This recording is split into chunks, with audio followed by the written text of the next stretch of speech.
So no one's going to talk, are they? All right, welcome to the Friendlyjordies podcast. Again, I don't know what episode this is. I don't know how you guys keep track of it, but everyone's in the studio here as usual, and we'll go around the circle, even though we all know the guys now. I don't think we have had any new listeners for about 10 weeks. But just in case that record is broken this time, we've got Robbie in the studio. Hi, guys. We've also got Tom. Hello. Jordan, that's the voice you're hearing right now, and our not at all special guest at this point, Ali. Hey guys, how you going? They can't respond to that. What's the first thing that we've got here? I do not have a piece of paper in front of me, and both of you do. Why did you point to me to introduce this? We have a segment that Robbie's liking. What do you want to do, Robbie? You intro your own segment. Go on. This one's called Robbie's Family Feud, and so this one is about the game show Family Feud is basically what this is, and it's my one. And then so I'm going to have some sort of questions, I think, that I'm going to ask you. No, it's about... Okay, here's how your segment works. You're going to have... Oh, we've been very rushed. Okay. We're paying... So it's Bert's Family Feud, but Robbie's Family Feud, and that game show works where you survey a whole heap of people on a certain category of a question. So, for instance, what do you take to a football game? And that survey is done, and then you ask the family if they can guess what the top hit survey responses were. So Robbie is both the survey and the host. Yeah, so... And nobody saw a fault with that. Yeah, so Robbie gets to just decide if that is something you would take to a football game or whatever he's doing. Sounds more than reasonable. Let's get cracking. And so my category is things you'd take to a public pool. All right. You obviously haven't thought about this much. I have. I really would love to see that. Let's see how much he has. All right, so I'll go first. Yes. Would you take a swimming towel, like a towel, a bathing towel? You lose! That means Does no. that mean... Okay. Oh, right. It's actually pretty self-explanatory. I don't know why I was confused by that. Robbie, you got something to give to Ali? Does that mean that Tom's automatically disqualified? That does, in fact, mean that Tom is disqualified. Surely a towel is something you would take to a pool, though, right? Not me. No? Okay. What? It's his segment. Do you just bring an inflatable mattress and wait for the sun to dry you out? You'll find out. Ali. What about like floaters? Do you take them to a public pool? You lose! You do take floaties. I don't. You are the kind of weirdo that would. In your 20s. I don't. I swear to God. I don't. That is so a defensive. straight up lie. It's not true. Swear. Okay. All right. Crap. I know something that you would definitely bring. Nutella. Yeah, baby! Yeah! Yeah, baby, yeah! The only way Robbie knows how to say yes. Like impersonating Austin Powers very poorly.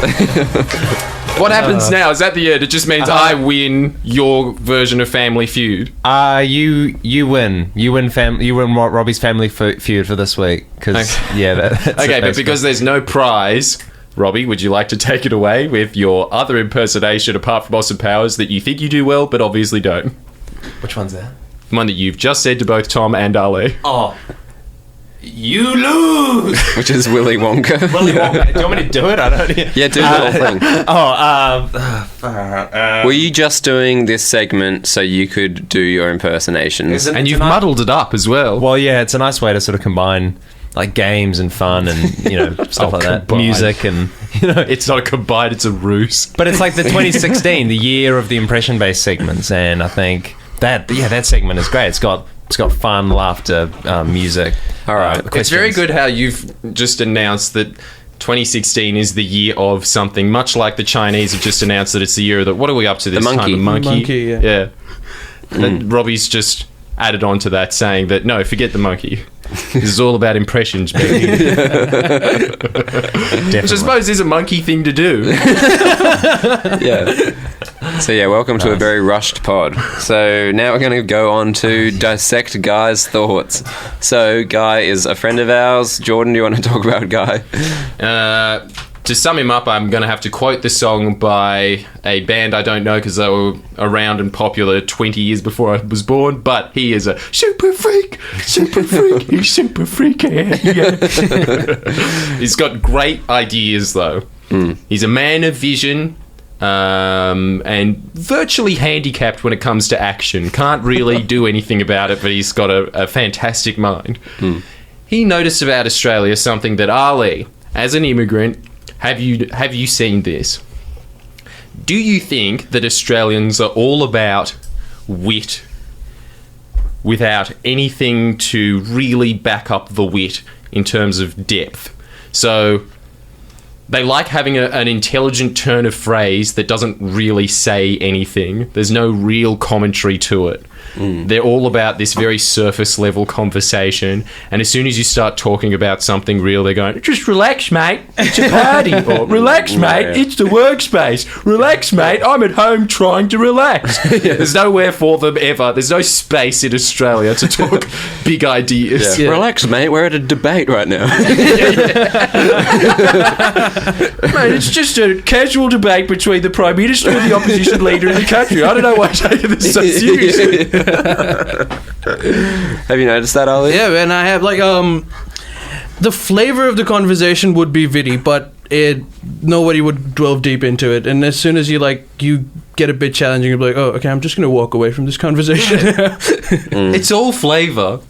It's like if we were to make Migarang noodles, well, obviously, we made Maggi 2-minute noodles. That's our version of it.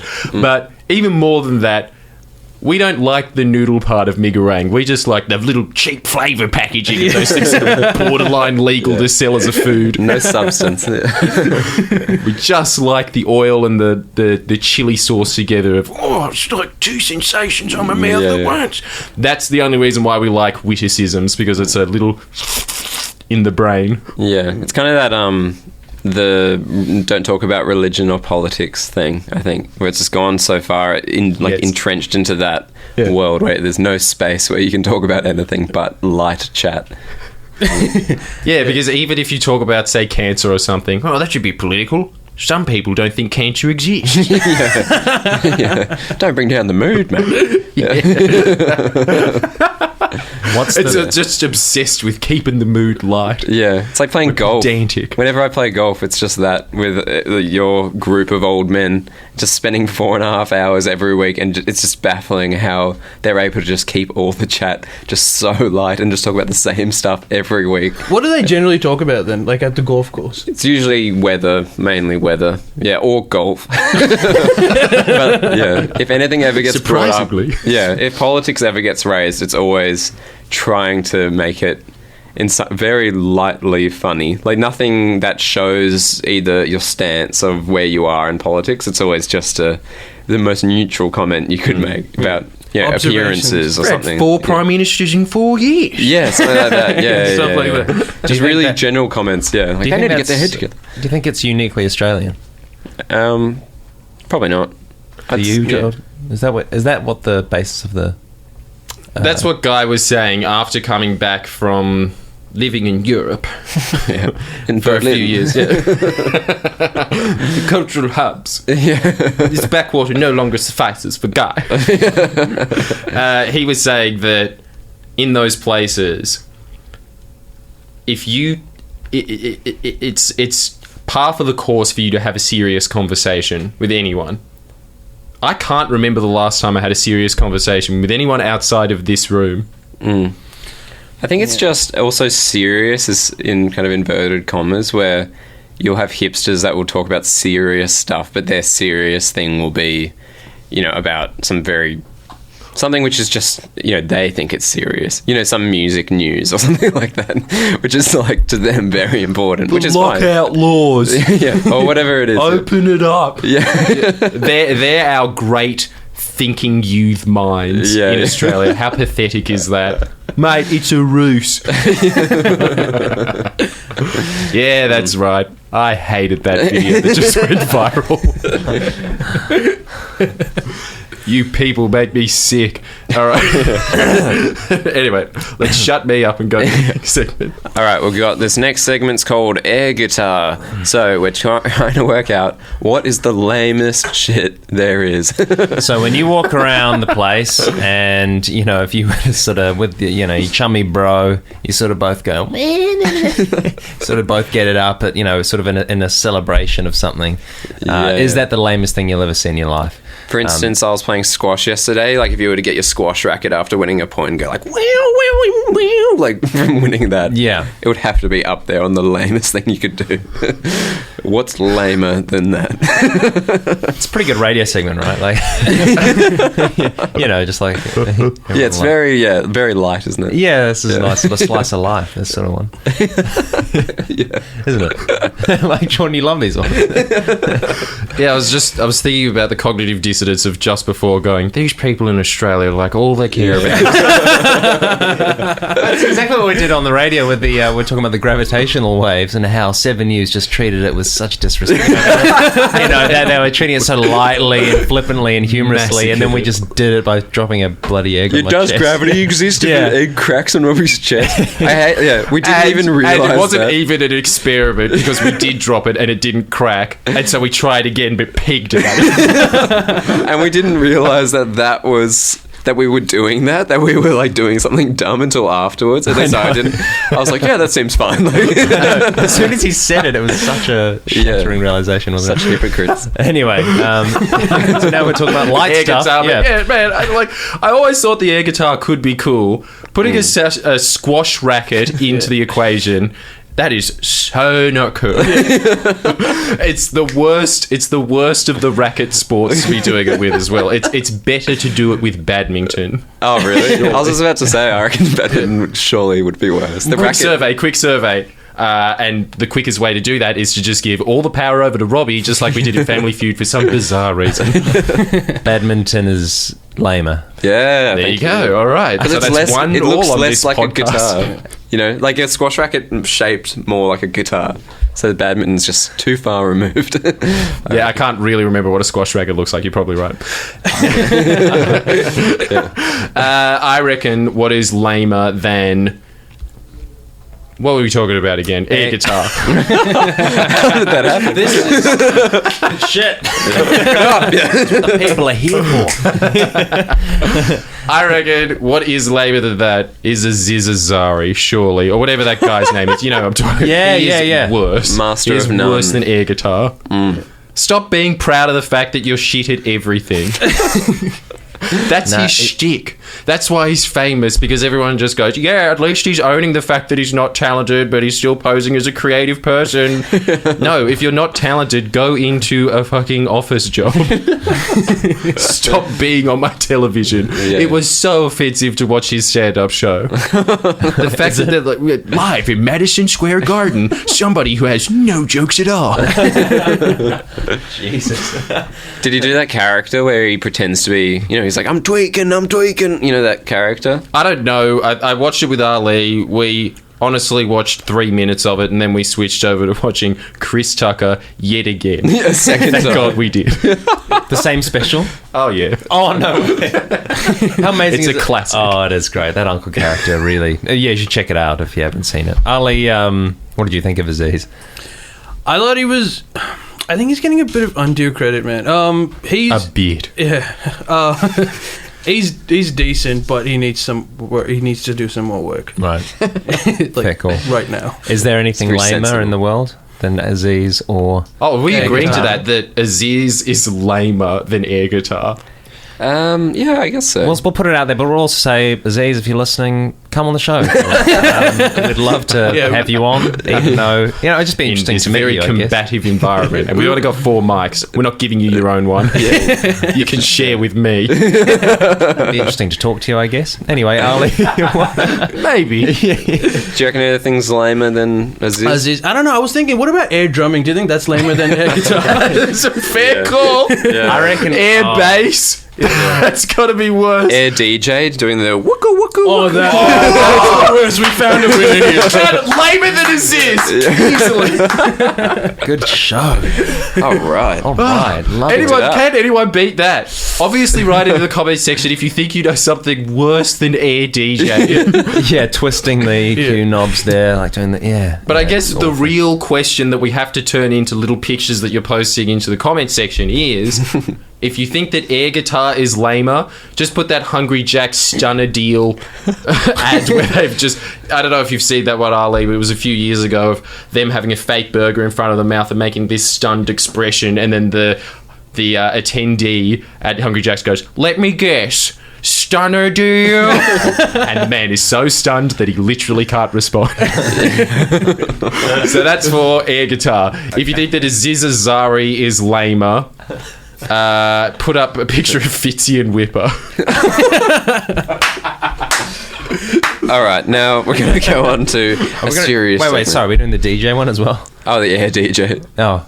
Yeah. No, I think we've established... We've established that this is the lamest that we have so far. And if you have something lamer, put a picture of that in the comment section. Yeah. Real DJing is pretty lame as well. Like, imagine air DJ.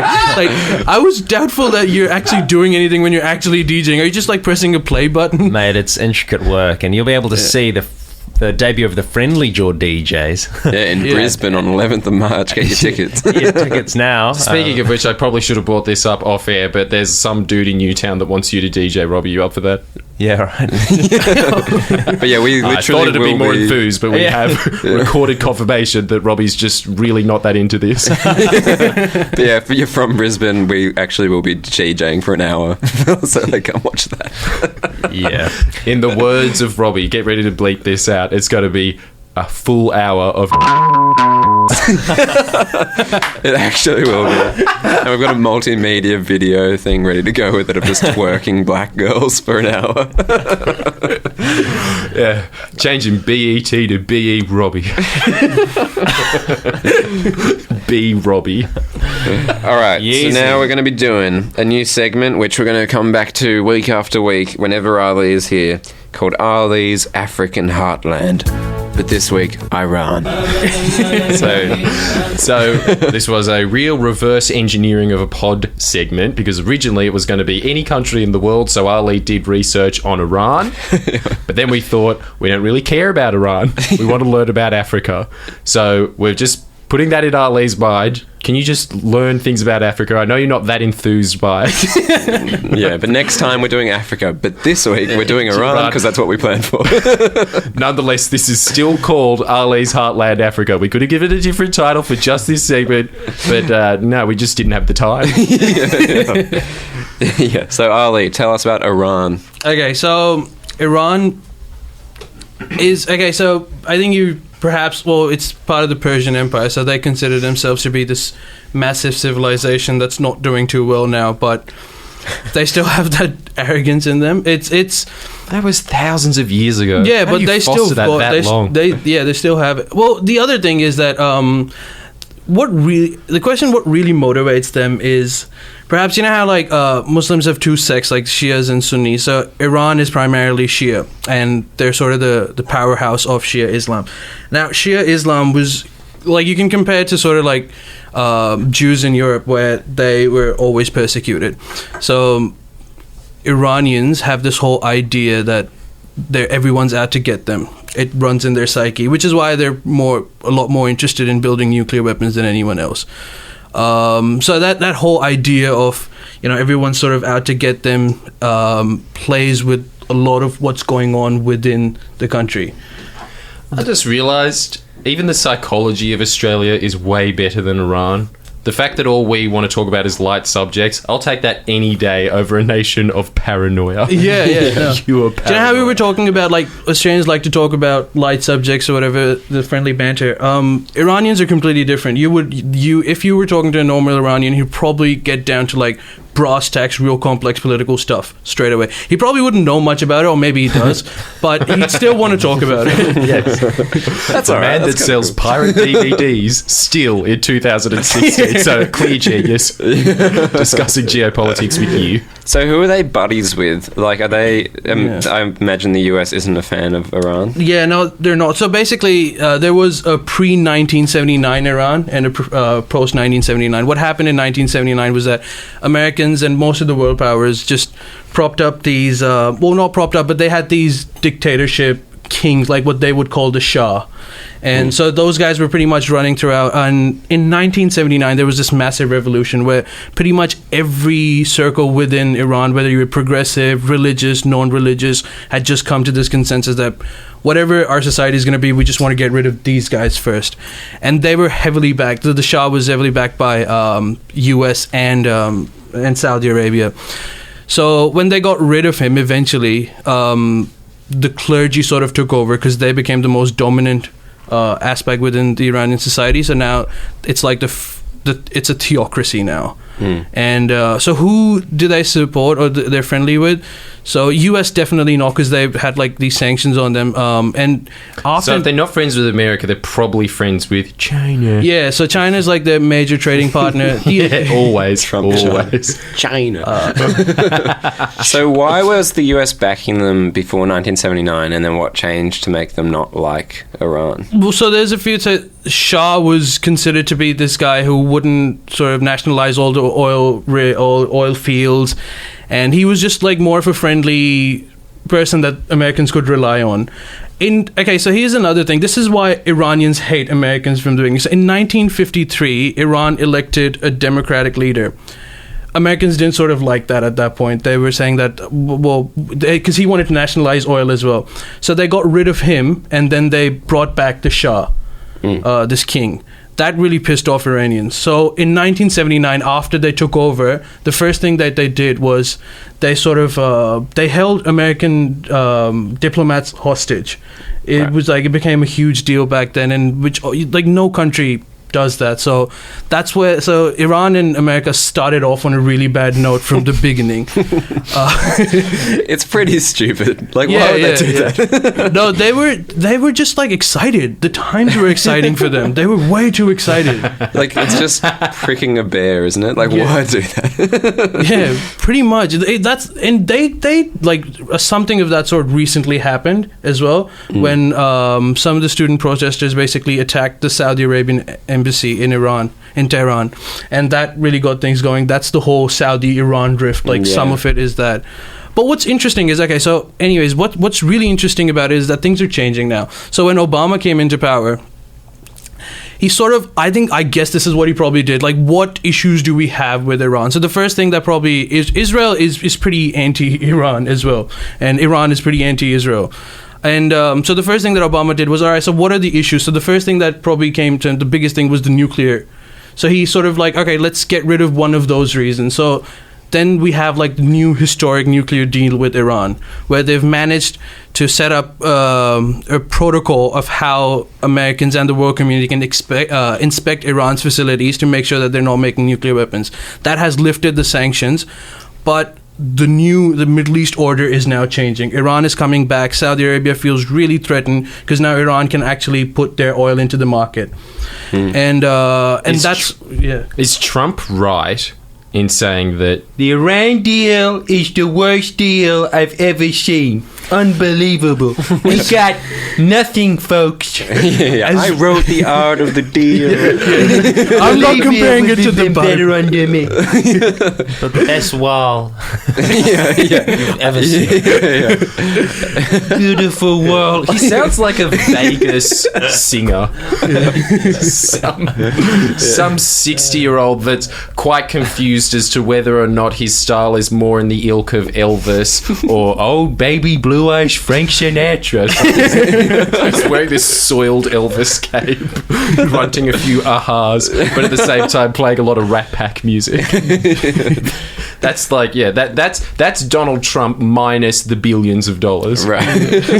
So was the Iran deal the worst deal I've ever seen? Yeah, as much as I would like to like agree with Trump on most of the stuff. This is complete bullshit. So no, the deal is good. It depends on how you want to look at Iran. If you were looking at the idea of them having nuclear weapons or not having nuclear weapons, then this deal was good because it allows you to inspect if they are making it or not. But if your idea, like Israel, is that Iran is just a bad player within the region, irrespective of their nuclear stuff, it's not a country that we would want to work with. Is it a bad player because of their theocracy, like because they're so like, do they hate Israel because Israel's partners with the US, or is it because they're Jews? Iran has a sizable Jewish population of their own. Right. So I don't think it's not really Jews, but they have this moral argument. It's which is that when the European Jews took over Israel, they sort of, they have no right to do that. Like, it's not their place to. Yeah, it's not their place. So that's their argument. And but the interesting thing about Iran is that within Iran there's so many opposing forces. So if you look at one standpoint of Iran, that would be completely ridiculed by someone within Iran that also has authority as well. So there's like a huge battle going on between the clergy, for instance, that is they're clearly the most powerful as well. But then there are the Revolutionary Guards, which are like their army. But the sole purpose... Sounds fantasy epic. Yeah, it does. Revolutionary Guard. Revolutionary Guard. Yeah, it's pretty crazy. It sounds like they have Viking horns made out of steel, and they're all very unison. They don't look very ragtag like a Viking army does. Yeah. I know I just referenced capes before, but I'm going to have to do it again. This time not soiled, though. Really nice velvet red. Anyway, that's what I think about Revolutionary Guards. Ali, is that at all what they're like? Versus magic priests who are the clergy. Is that kind of the vibe? It's really like Iran is so. Yeah, kind of. Well, I guess so. Yeah. It's back to some semblance of reality. In the same symbolic way that you're looking at it, it is exactly that. Perhaps. Awesome. Yeah. But the difference about Revolutionary Guards are different from any other army. It's the most powerful form of the army, but their purpose is not to like defend Iran, but to defend the revolution of 1979 itself, to keep the order as it has been for however many years. And that's like, so there's the Revolutionary Guards. Then the clergy has this what they call the supreme leader. The supreme leader is not supposed to have any direct executive power within the government, but nothing can happen without his consent. Is he like the Wizard of Oz in the movie The Wizard of Oz? It's like Slan Mage Priest. It sounds like Warhammer. Yeah, God, we reference Warhammer a lot, don't we? I know. And I really feel like the vast majority of the audience is barely familiar with it. Just a quick side note that has nothing to do with Iran. Ali, is there Warhammer in Pakistan? No. Not surprising. So why does Saudi Arabia and Iran dislike each other? Is that a Shia Sunni thing, or is it a like America? They don't like Saudi Arabia because of America. It's got less to do with America. America gets involved because it's involved in the region. Other than that, their issues are. So the reason why Saudi Arabia primarily doesn't like Iran is because Saudi Arabia has about 10 to 15% Shiite population. Yeah. And those Shia populations primarily live in the areas where most of the oil is. So they're afraid of Iran propping up this Shia, like basically motivating this Shia population to rebel against the Saudi regime. Right, yeah. So that's what they're scared of, because Iran sort of does that in Lebanon with, like, you've probably heard of Hezbollah that attacks Israel. So Hezbollah, and so Iran sort of does have a track record, but I would argue that pretty much every country in the world has the same thing. So Iran's threatened by Saudi Arabia is threatened by Iran because of that. They just don't want uprisings within, and to think about the fact that all of their neighboring, like Iraq, Syria, everyone's having those uprisings. So that's what they're really afraid of. Just the people going against them, and also the same people that live on top of the oil. Yeah, on the spectrum of evil, I remember Christopher Hitchens saying that the new triangle of evil, the axis of evil of the noughties, was Iraq, North Korea, and Iran. And his justification for why Iran was evil was so much less compelling than North Korea and Iran. What was his reason? He was just going, it's just, can you imagine living in a state? Of course, one of the four horsemen of atheism would say that that's one of the axes of evil, where religion and governance, there is no difference. They are the ruling class there. It's medieval. Yeah, I guess, but... Is that different, though, to... Like, I'm sure there's other countries in the world that have Yeah, like theocracies. Saudi Arabia as well, which is pretty Islamic, and it's a... Is it a Islam- theocracy? Well, it's not a theocracy. It's a monarchy, which I don't think... Like, just because it's a theocracy doesn't seems make just it as worse. bad. Like, monarchy is pretty bad as well. And, yeah, I don't think Iran should have been included in the axis of evil, really. Because Iran is actually, a natural ally of America. It's sort of those things like they could have been their friends, but they hate each other because of this history that they shared. But even in Iraq, so for example, if America wants to fight with ISIS in Iraq, then the only country that can really help them with that is Iran, and they're sort of already doing it, which sort of eased up the nuclear deal as well. So I don't think Iran should have been included in the axis of evil from the beginning. The people that say that are usually just Sarah Palin. Yeah, Sarah Palin, who doesn't really know anything about the issue and just says that Iran is evil because that's what she's sort of supposed to say. What would she know about? She machine guns mooses from a helicopter. you can't be a genius and do that. Could you ever imagine Einstein going, "Welcome to the jungle"? How does Russia fit in with Iran? Is there like some kind of thing with, like in Syria, how they're kind of saying it's this kind of proxy war? Isn't Iran like quite involved in the whole Syrian thing as well? Yeah, so the Iran, if you're looking at the proxy war, so Iran, Russia, and Syria are like one party, where their idea is to keep Assad in power for the whole time, and not just Assad, but the status quo that exists at the moment. So they're working together. The other side is America, which and like Turkey.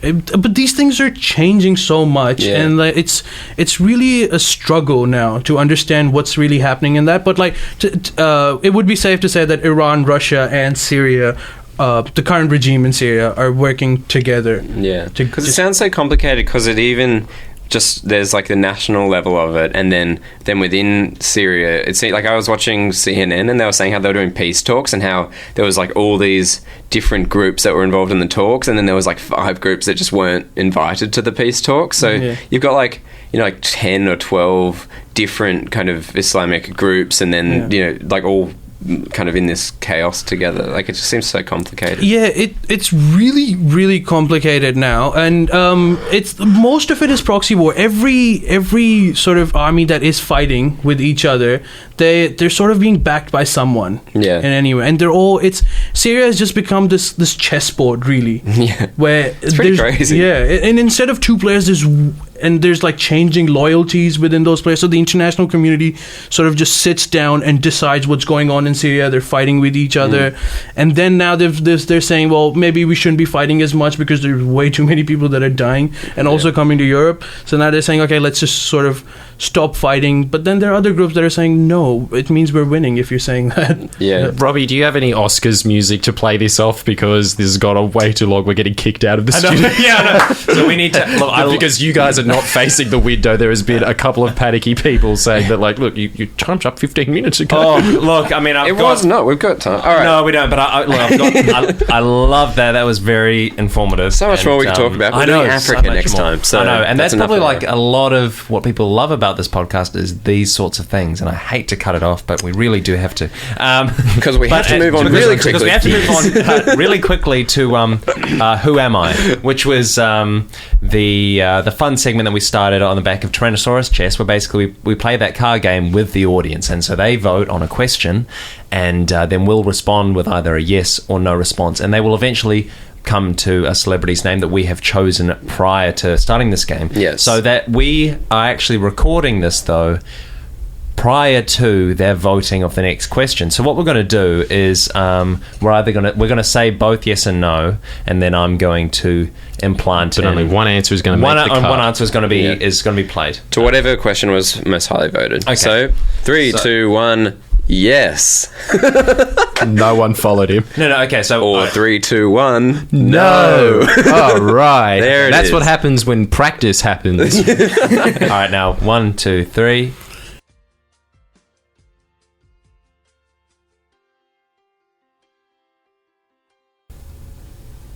No. Okay, nice. All right, great. And now we've got Remember the lyrics. another fun game hosted by yours truly, and it's about Jesus. It's remember the lyrics. So basically, it's another music-based segment, and we're gonna see if you guys can remember the lyrics to these famous songs. Hang on a second.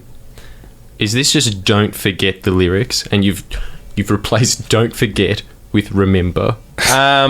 I don't know. Don't forget the lyrics. I'm not sure of that one. But this one is basically you play a song and then you see if the. I'll do an example with Tom. So basically, I'll play this song. I don't think it is, He but knows. I don't think it. Again. No, I don't think it Done is. so little work. No. You have so- He's like literally trying to- changed a phrase. Yeah, he doesn't get that, like, if we fall for this trick, all the people listening to it, surely, like, most of them will know if you're pretending to have made this game up Yes. or not. Right. In the words of Abraham Lincoln, you can fool some of the people all the time. You can fool all the people some of the time, but you can't fool all the people all of the time, Robbie. You can't keep doing this. I don't When know. will you learn? No, look. All right, go. So this is Tom's song that I've chosen for him. Baba, black sheep, have you any wool? Wool? You got half the bloody word. Sorry. I'll do it again. No, dude, Why I'll are let you know. doing it I again? passed. I passed. Sorry. One more time. Baba, black sheep, have you any wool? Wool. As a kid, it was got the it. same amount of word. song that he got in the first. All right, I'll He got it right the Sorry. first time as well. Sorry, I passed. I read Okay. like you're in a rush. Tom why this is happening. passed. I'm sorry about that, but Tom did pass. Okay. You're cutting me off. Yes, I'm sorry. Ali. Incy wincy spider went up the wall to No, I'm saying. Hang on, Ali. Do you not know the next word to that? Do you know? This is a worldwide phenomenon. Itsy bitsy spider who went. Who climbed up the spout? Oh, the spout. Yeah, He got it. yeah, that's right. Spout. No, Yeah, he spout. didn't. He got it. Clearly lost. Man, we had like On the different simpler- nursery rhymes. Oh my god, that is like the bimbo that loses on the $100 question on Who Wants to Be a Millionaire. Is there an easier song than Incy Wincy Spider? I'm pretty sure he got it. All right, Jordan's turn. So Okay, so you we've can both play passed. this back. He did not get it. No, okay, Please do be it. quiet. I got it. Don't try and fool us, Jordan. Okay, so Can't fool all Tom of us all got the it. time. Ali got it. Congratulations. And now, You bastard. and now it's Jordan's song. Okay, now this was a worldwide phenomenon as well.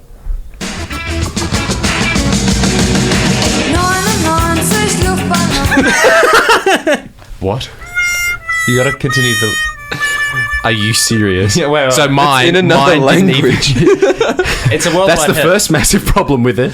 Yeah. So come on. All right. I'll do it one more time. Jordan. Oh, for Christ's sake! Here we go. 3, 2.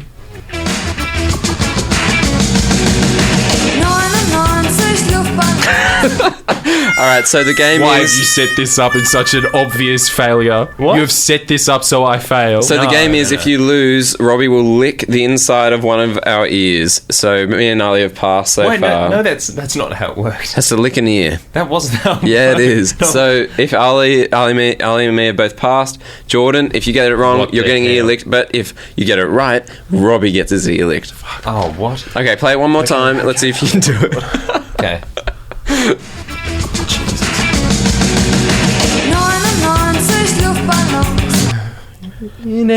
Next some homics on them. Are you serious? Go. Please let that be it. I'm pretty.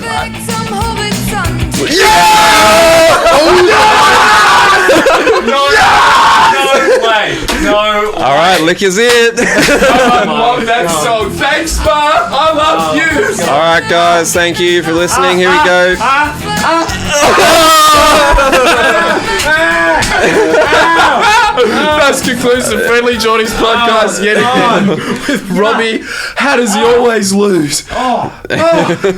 Okay, thanks, guys. See you, everyone. You have no idea how happy I am. Happy weekend. See you later. Bye.